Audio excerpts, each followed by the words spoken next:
Les maths avec Monsieur Roll.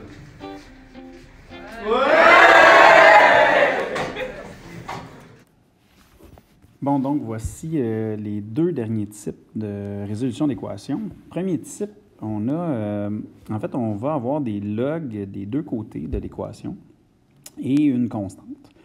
Ça ressemble un peu à tantôt ce qu'on a fait avec un log égale un log dans les vidéos précédentes, mais il va falloir, à la différence de tantôt, au lieu de notre objectif ne sera plus d'obtenir un logarithme égale un logarithme, mais à cause de ce petit plus 2-là ici, par exemple, bien, notre but, ça va être d'obtenir un log est égal à une constante. Donc, ça dit un log est égal à une constante. Et ensuite, on va se servir de la définition pour changer en exponentielle et résoudre la situation. Donc, première chose à faire ici avec cet exemple-là, on va s'arranger pour que le log du côté droit devienne un seul log. On peut faire la loi du changement de base. Et donc, ça va devenir log en base 3 de x plus 1. Et ça veut dire que ce deuxième log-là est devenu log en base 3. C'est quoi le but? Bien, le but, c'est d'avoir des logs en base 3 pour pouvoir les manipuler, les transformer en un seul log. Donc, évidemment, pour les transformer en un seul log, il faut les ramener du même côté de l'égalité. Et ça veut dire qu'ici, je peux faire moins log en base 3 de x plus 1. Et ça donne 2. Et là, je n'ai pas encore un log est égal à une constante, mais j'ai bien ma constante seule ce côté-là. Donc, il me reste à transformer les deux logs ici en un seul log. Pour transformer ces deux logs-là en un log, on va se servir de la loi du quotient.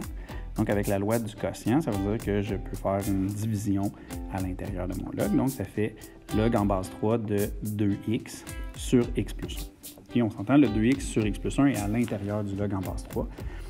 Et c'était, nous, on l'appelle la loi 3, mais bien entendu, c'est la loi du quotient. Quand on est rendu à cette étape-là, j'ai un log, une base. Un log, c'est un exposant, donc 2, c'est l'exposant. Et il reste 2x plus 1 à l'intérieur. Donc, je vais changer ça en exposant, donc ça va devenir 3 à la 2 est égal à ce qu'il y a à l'intérieur du log. Ça donne 3 à la 2 est égal à 2x sur x plus 1. Quand on a des x sur les deux étages d'une équation comme ça, bien, notre but, c'est de les ramener, si on veut, en haut. Donc, je vais multiplier de chaque côté de l'équation par x plus 1. Donc, ça veut dire que de chaque côté, si je fais fois x plus 1, le 3 à la 2 donne 9. Le fois x plus 1, donc ça fait 9 fois x plus 1, est égal à 2x. Une fois que ça, c'est fait, une fois que j'ai 9x plus 1 est égal à 2x, bien, je peux distribuer mon 9, par exemple. Et ensuite de ça, bien, emmener les x du même côté.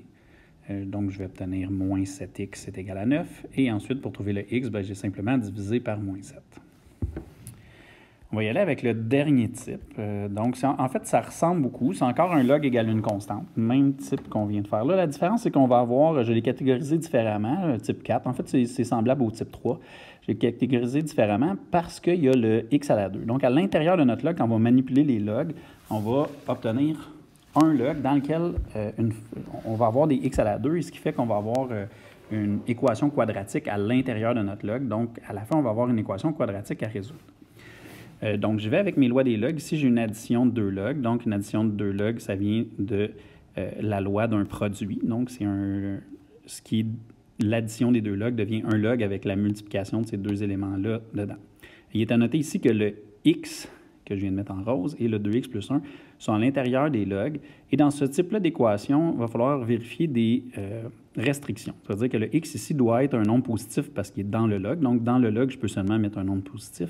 Et 2x plus 1 doit aussi être un nombre positif parce que ce que je mets dans un log doit être positif. On y reviendra tantôt quand on va voir la solution.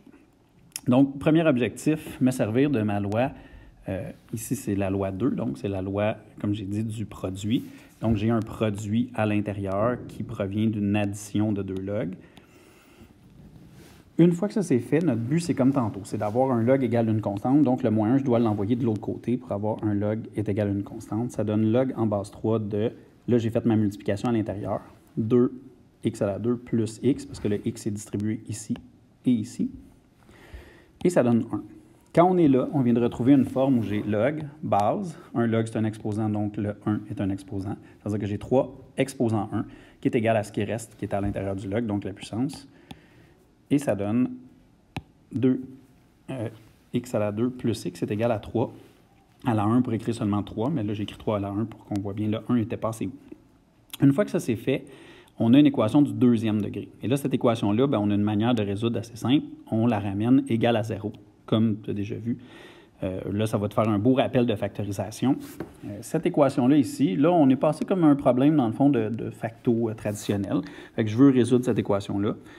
Pour résoudre, donc, avec la facto, première chose, je vais faire mon m et n. On sait que la multiplication du m fois n donne ceci. Donc, 2 fois moins 3, ça fait moins 6. Et le m plus n, c'est le nombre qui est ici, donc c'est 1. Et là, je cherche mes deux inconnus qui répondent à ces deux critères-là. Donc, multiplier ensemble donne moins 6 et additionner ensemble donne 1, ce qui veut dire que ça fait 3 et 2, parce que 3 fois moins 2, 3 et moins 2, pardon, parce que 3 et moins 2 multipliés ensemble, ça fait 6, et additionner ensemble, ça fait bien 1. Ça me permet de séparer le terme du centre, le x, en deux morceaux équivalents. Donc, ça fait 2x à la 2, moins 2x, plus 3x, moins 3.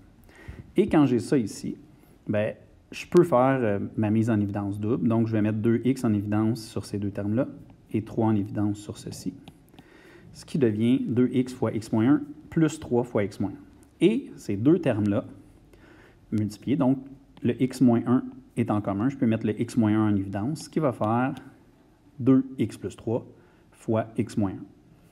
Et maintenant, parce que j'ai une multiplication de deux éléments qui donne 0, une multiplication de deux éléments qui donne 0, ça veut dire que chacun de ces éléments-là, un ou l'autre, peut valoir 0. Parce que si je multiplie 0 par quelque chose, ça donne forcément 0. Et donc, ça donne soit x moins 1 égale 0 ou 2x plus 3 est égal à 0. Bon, une fois que c'est fait, il nous reste à isoler les x. Là, je l'ai fait rapidement parce que c'est quelque chose que tu es capable de faire. Donc, ici, plus 1. De l'autre côté, j'ai fait moins 3 et j'ai divisé par 2. Quand on a ces valeurs-là, il faut se rappeler qu'au départ, donc je remonte ici, au départ, on avait x et 2x plus 1 qui étaient à l'intérieur des logs. Donc, la ligne initiale, pour qu'elle puisse exister, il faut que x soit plus grand que 0. Il faut que 2x plus 1 soit plus grand que 0. Je vais revenir en bas, ici. Ce qui veut dire que j'obtiens ces deux restrictions-là. X est plus grand que 0 et 2x plus 1 est plus grand que 0. Bon, 2x plus 1, si on l'isole, ça fait 2x est plus grand que moins 1. Ensuite de ça, ça fait x est plus grand que moins 1/2. Et là, la restriction la plus forte des deux, c'est x est plus grand que 0. Donc, il faut que mes deux valeurs qui sont ici, x est égal à 1 et x est égal à moins 3/2, répondent à ces critères-là, doivent être plus grands que 0. Ça ne sera pas toujours le cas. Des fois, ça peut être plus grand que moins 6, ça peut être plus petit que moins 2, peu importe. Donc, on va avoir des valeurs différentes. Et il faut respecter ces critères-là. Donc, ma solution dans ce cas-ci, c'est seulement x est égal à 1. Que j'aurais pu écrire juste x est égal à 1 aussi de x appartient à 1, parce que dans ces cas-là, il peut y avoir plus qu'une réponse. Donc là, j'ai utilisé le appartient.